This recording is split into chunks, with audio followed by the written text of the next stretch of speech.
the Oxford school shooting. Hey, what is different about this one? And some information about some things you can know to stop a mass shooter before he or she does the tragic deeds. This and more on today's Charlie Show. What some people have called, well, they've called it the fastest minutes in podcasting.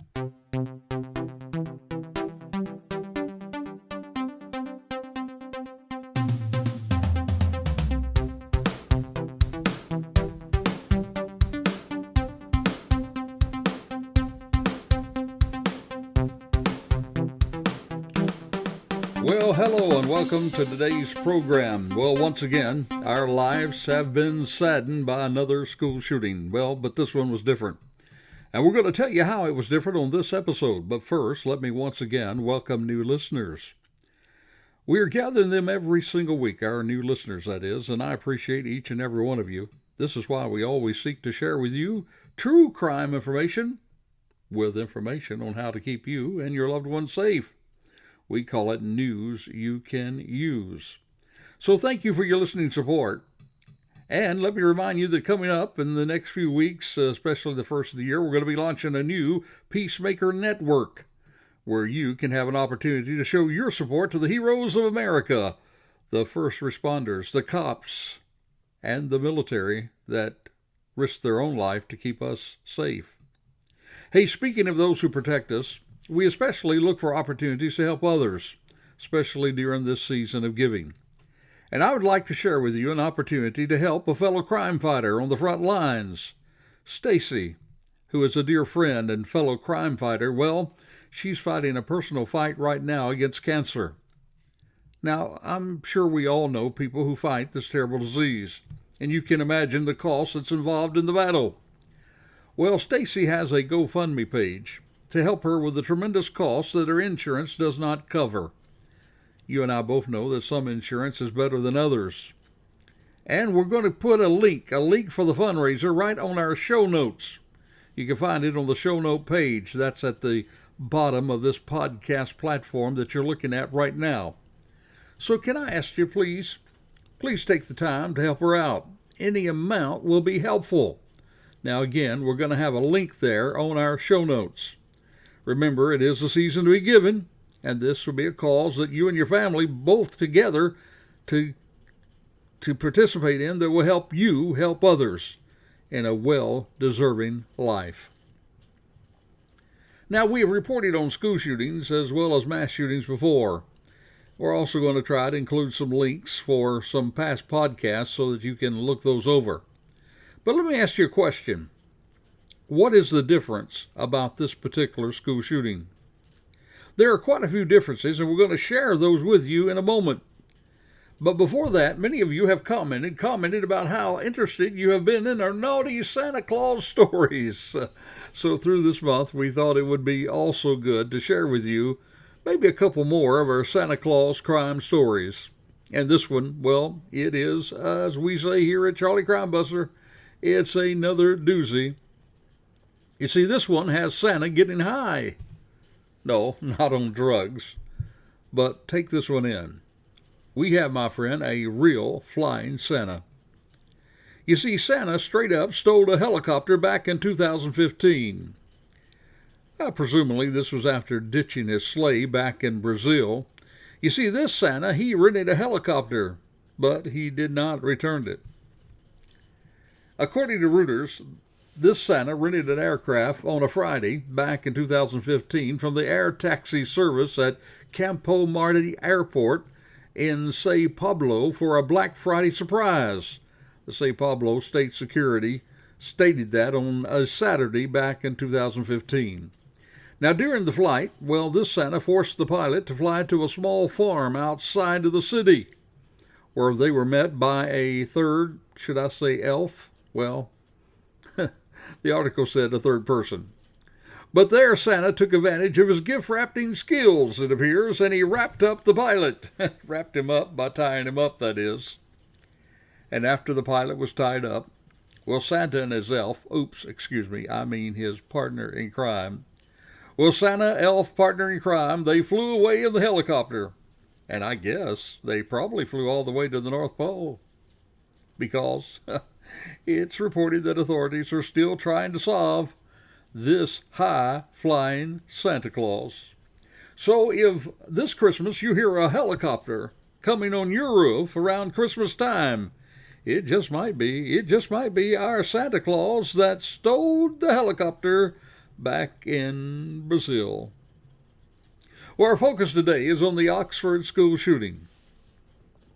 On November the 30th, this year, a mass shooting occurred at Oxford High School. That's near Detroit, Michigan. 4 students were killed and 7 people were injured, including a teacher.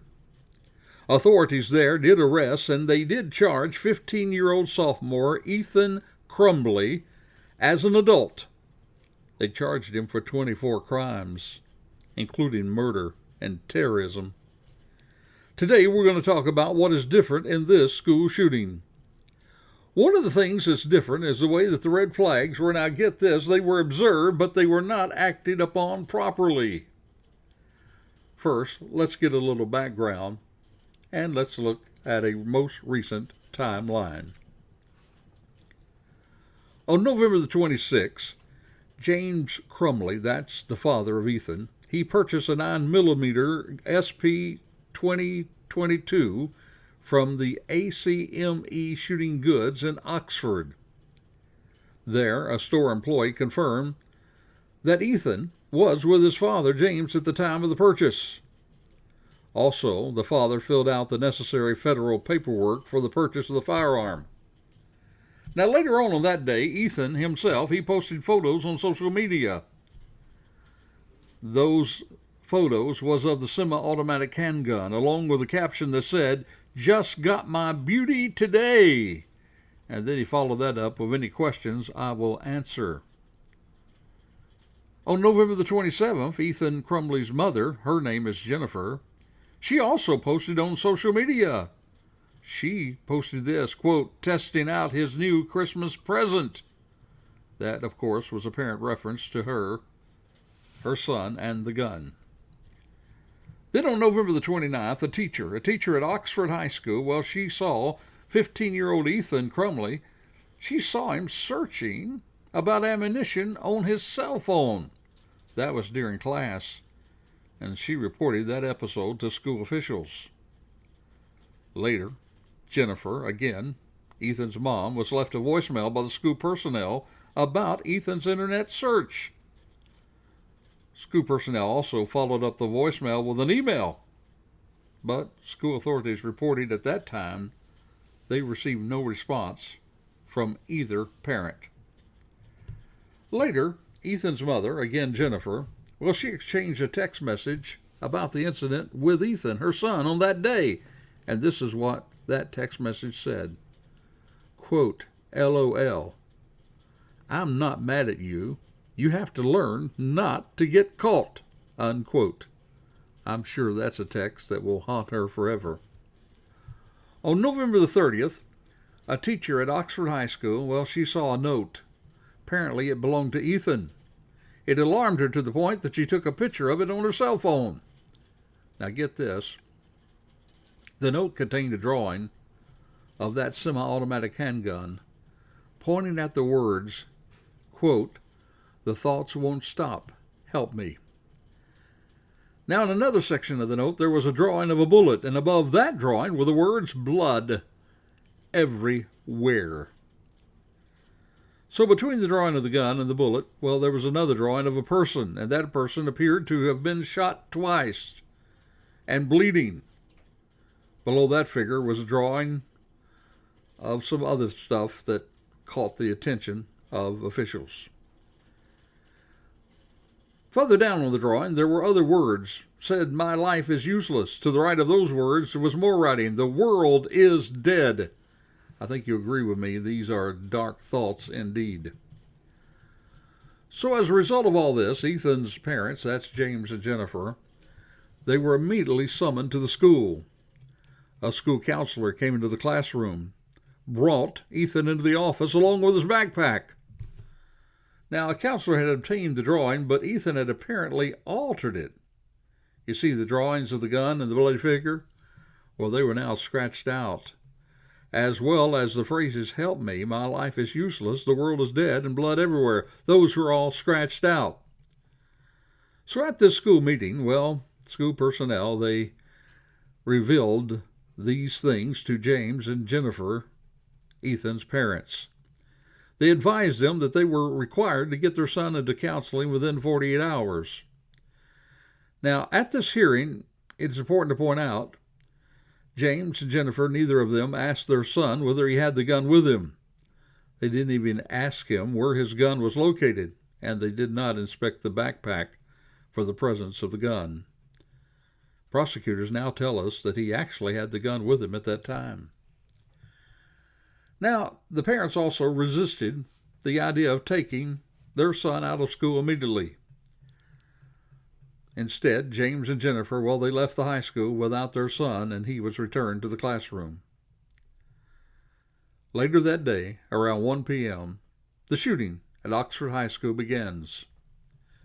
According to law enforcement accounts that day at 1:22, the news of an active shooter at Oxford High School breaks publicly.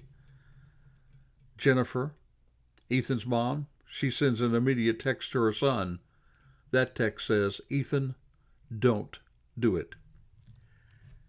And at 1:37 p.m. the same day, James, Ethan's father, he calls 911, and he reports that the gun is missing from his house, and he believed his son may be the shooter. That's the gun that was purchased by James on November the 26th.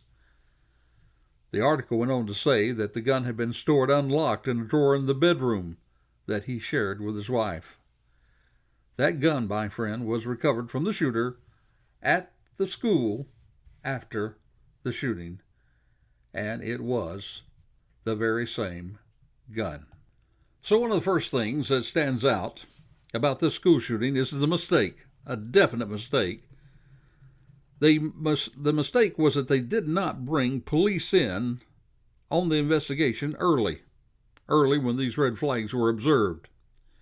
You see, my friend, we in law enforcement are more trained to find and investigate facts of such cases. The very fact that Ethan tried to elude his true intentions by altering the drawings that were found and then explaining away his actions by telling them he was simply working on a video game and that he wanted to produce it and that was simply work product, well, my friend, police would have looked at that with skeptic eyes, I can guarantee you that. You see, the police would have taken the time to look into the backpack that may have been holding the very weapon. Or if Ethan had stashed it away, maybe in the restroom, well, the police would have dispatched officers to check on the weapons that the student had access to, and at the same time, they would have kept Ethan in their custody. You see, all of this would have revealed that the weapon was missing, and it would have placed Ethan immediately in police custody. But that was not done. And while there are plenty of blame on the child's parents, there's also plenty of blame on the school officials for not bringing the police in to investigate this immediately. You see, this is one major difference that we must point out. And there are other differences we will point out. But right now, it's time for what we call our Courageous Citizen of the Week story. And our Courageous Citizen of the Week, well, was actually present at the school shooting. And he was a student. His name is Tate Meyer. And according to articles, you see, after the shooting at Oxford High School on Monday, well, Buck Meyer, which is the father of Tate, he was searching for his son there at the staging area for survivors. Quote, he said, "I was walking with Buck and we couldn't find Tate." That's what J.R. Leffner. You see, he was the public address announcer at the Oxford football games, and he was a family friend to the Meyers. So then Buck Meyer came to realization. Leffner said that Buck looked right at me and he said, "You know who would go to take that guy out, right?" "I know," Leffner said. Now, another guy by the name of Ross Wingert, he coached Tate in football and wrestling. He was one of the first to reach the staging area. And in the middle of that chaotic scene, Wingert, well, he was told by multiple students told him that when the gunfire started, Tate ran toward the gunman. He went on to say, quote, "I was told that everybody in the school was running one way and Tate was running the other way toward the shooting." Now, hours later, the Oakland County Sheriff's Office, they confirmed the horrible news. Tate Myers, 16 years of age, had been shot. A sheriff's deputy put him into a squad car, tried to rush him to the hospital, but he died en route. Now, Tate was one of 4 students who had died from gunshot wounds during Tuesday's attack. Myers' funeral, it's been scheduled for 10 a.m. Tuesday at the Kessigan Church there in the area. Now, even though the sheriff's office reported that no one was observed on the video trying to disarm Ethan, we do know that Tate was running toward the danger. He simply could not get close enough to make the difference. And he died a hero in my mind. This is our Courageous Citizen of the Week. Now, we usually follow our courageous citizen with applause, but that does not seem right in this instance. So instead, we're going to take time to honor Tate and his fellow students. His fellow students who lost their lives that day, we're going to honor them with 5 seconds of silence on the podcast, beginning right now.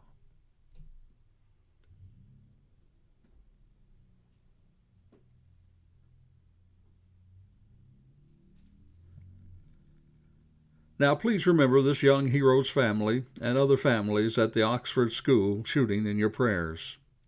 Now for another difference in the school shooting. You see, while there have been a number of school shootings where students have brought the weapons from home, almost none of those student parents have been charged in crimes. But this changes with this one. You see, according to Detroit's Free Press, the parents of the teen accused fatally shooting of 4 people at a Michigan high school, they've been charged in connection with the rampage. According to the county prosecutor, Karen McDonald, she announced charges against the couples on Friday, saying that they, quote, failed to prevent the tragedy and allowed their son to have access to the gun he used in the shooting. She went on to say, while the shooter was the one who entered the high school and pulled the trigger, there are several other individuals who contributed to the events of November 30th, and it's my intention to hold them accountable as well. That's what McDonald said in a news conference. Authorities had searched for the parents after the charges were announced. You see, they had not turned themselves into the authorities as of Friday night. And they were later arrested following a police manhunt. That ended in the basement of a Detroit building. Now, the shooting suspect, 15-year-old Ethan Crumley, again, he faces 24 charges in Tuesday's shooting, including 4 counts of first-degree murder, 1 count of terrorism causing death. 4 people were killed, 7 others were wounded in the shooting at the Oxford High School. That teen made his first court appearance on Wednesday. He entered a plea of not guilty. Now, at the Friday news conference, McDonald said that James bought a 9mm pistol at the shooting goods store in Oxford. That's on November the 26th. And again, it was a store employee that confirmed that Ethan was with him. Michigan's Attorney General, she says she fully supports the decision to charge the parents. She says, quote, "I fully support Prosecutor McDonald's issuance of charges against Jennifer and James Crumley, demanding an accountability of the child's parents under the circumstances." She said it was just not appropriate. It was crucial. That's what she said in a statement. She went on to say, "My heart continues to go out with the families who lost their child in this terrible tragedy. We must not let this pass without properly addressing gun violence and responsible gun ownership." So on a move now to charge parents of school shooters. That's quite different from other such shootings. And we do find that we are moving into a different direction. Perhaps it is in light of an additional information for sharing the blame on school shootings. For just this past week, there were more news about sharing the blame.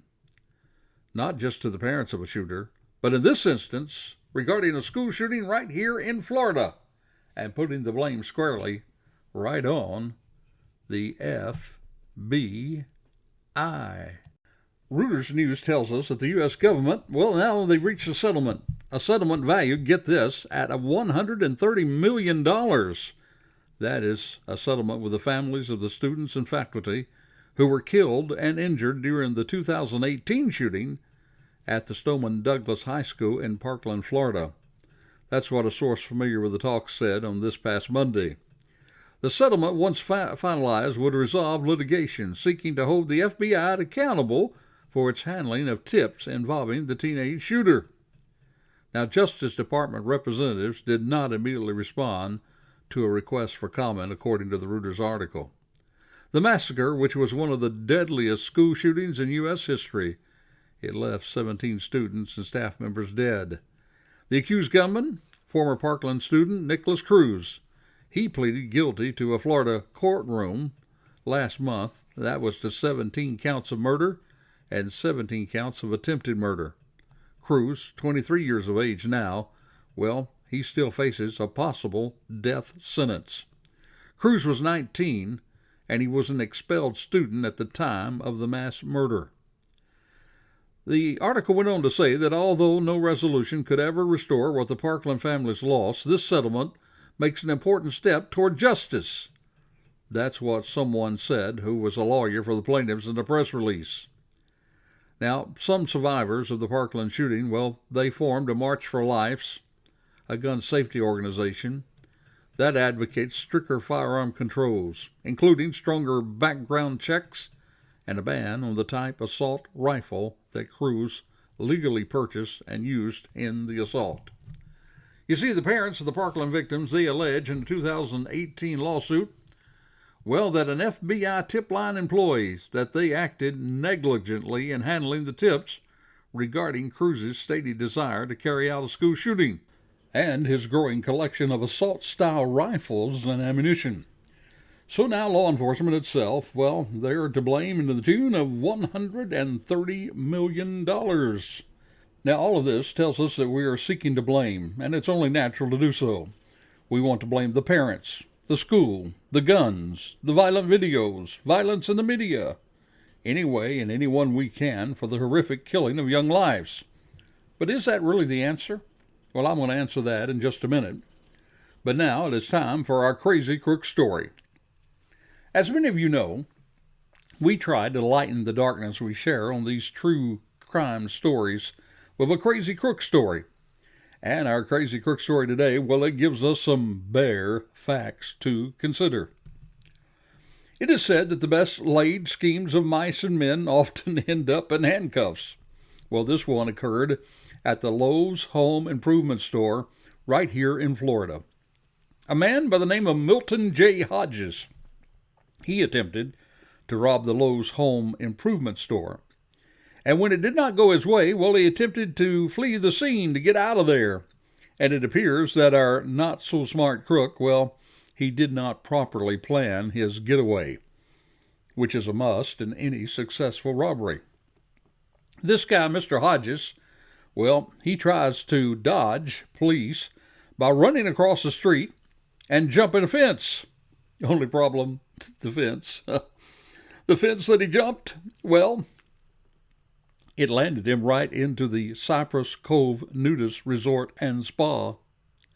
And as the Orlando Sentinel pointed out, quote, as one of the only folks wearing clothing, well, the police did not have a problem in spotting our crazy crook. Well, you might say, well, Charlie says, the naked truth caught this crazy crook.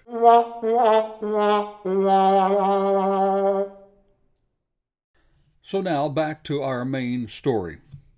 The Oxford shooting. You see, Ethan's parents are facing charges, and we are, as a society, blaming everyone in any way we possibly can. But I ask you, while blaming others may help us feel better, will it do anything to stop these senseless killings? There are two things that can make a difference. First, we need to once again get a conscience on the value of life itself. Today, we have lost respect for life. We do not respect others, therefore we do not respect life. Whatever happened to teaching manners and respect? Well, we took the Bible out of our schools. You see, I can remember in public grammar school sitting in assembly with the Bible ladies with their flannel boards, and they would put all these figures on the board, and they would teach us right from wrong. Well, now again, this was BG, that is, before Google. And there we would be taught truths from the Bible that taught us to love one another and to respect one another. Today, you can open the door for a lady and be considered out of touch and unwoke. But let me ask you a question. Whatever happened to proper manners in this country? By the way, that was also a time back then when there were plenty of guns. It was nothing to see plenty of pickup trucks parked in my high school parking lot with the gun racks and long barrels available for hunting. Yet there was not a fear of a mass shooting. You see, because we were taught to respect life and to protect life. You see, it is our moral conscience that really will make a difference in this avalanche of violence we face today. You see, I do not cross the lane when driving and encroach on others because I value their lives as well as my own. I have been taught from a child in both public school and my home and community, including, by the way, my church. You see, this idea of moving away from moral teaching, well, it bears the largest blame of all for where our society is going. Next, we have to get better at recognizing the stages that surround a mass shooter. In law enforcement, we're taught the strategic stages of a mass shooter. It helps me to remember them with the letter P. There is planning, procurement, practice, positioning, and participation. Follow these quickly with me regarding the Oxford shooting. First, there was the planning. You see, prosecutors announced that there was a definite premeditation in this shooting. They're now scoring through mass media and have located items in the planning of this shooting. Even drawings indicate his planning at the time. Did you know that in 80% of mass shootings, and that, my friend, is a low estimate actually, that in 80% of mass shootings there are telegraphed signs that such a shooting is being planned? Follow this with procurement. If you use a weapon, you have to procure a weapon. In this case, it was a gift to the young shooter. Others were even informed of this on social media. Add to this the other information, and you have a preponderance of information to forewarn. Next comes the practice. The post from his mother where they went out to shoot, which gave Ethan the practice to know how to use such a weapon. Keeping this in mind, this should help you to observe that those actions are followed up with a dark mind. You see, he said he needed help, and he had those dark thoughts that followed him. This is all followed by positioning. You see, he was in the school, positioned to do harm. He could have been stopped there, but sadly was not taken seriously enough to at least notify police. And police, no doubt in my mind, would have stopped this particular shooting. Then, of course, the participation itself. Our young hero Tate, who ran toward the shooting to try to do his best to stop such participation. Those are the stages. Again, remember, there is planning, procurement, practice, positioning, and participation. Now, please keep those stages with you. It does not mean that everybody that has a gun and shoots on a firing range is a mass shooter. Firearms are, in fact, used more than 2 million times a year for personal protection. And studies do reveal that even without a shot being fired, a firearm can prevent crime in many instances. But it does mean, if you discover plans for a mass shooting, and behaviors along with procurement of weapons, and even if the person laughs it off, says, "I was just kidding," or "I'm working on a video game," well, you need to act. Today, more than ever, it is important to remember, if you see something, say something. Better you be wrong with your suspicion than for you to be wrong with your inaction, and others die as a result. In closing, let me remind you today to check our show notes, so you will see these stages listed for your review. Also, you will see a link where a gift of any amount can help a fellow crime fighter in their own personal battle with cancer. We're going to add a link to other podcasts about other mass shootings and gun control debate. So, until this time next time, this is Charlie Crimebuster reminding you, be safe, be alert, for the life you save, well, it just may be your very